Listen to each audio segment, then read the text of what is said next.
Hello, I'm Aditya and welcome to Arthavad. The idea here is simple.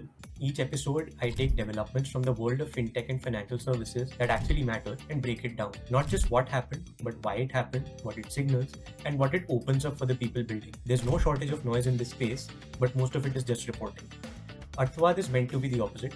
Fewer stories, more thinking, one shift at a time looked at properly from the perspective of someone who's watching this ecosystem up close. So let's get into it. And today I'm going to touch upon the price of zero. For years now, UPI has been a massive public utility. It was completely free for both merchants and consumers.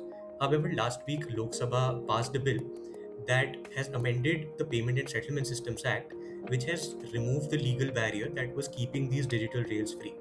So, meanwhile, the headlines panicked. The reality here is actually much more deliberate. The government has explicitly stated that everyday peer to peer transfers and small retail payments will still largely remain free.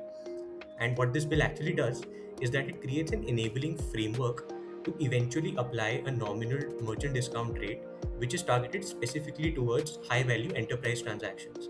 So the context here is actually scale. UPI clears nearly 24 billion transactions a month, and that demands continuous and expensive upgrades to its infrastructure and cybersecurity. And as the RBI governor had also noted, someone has to fund this, either through general taxes or a user pays model. So the bottom line is that anything free is not sustainable, and the market needs to value it at some point in its economic value chain.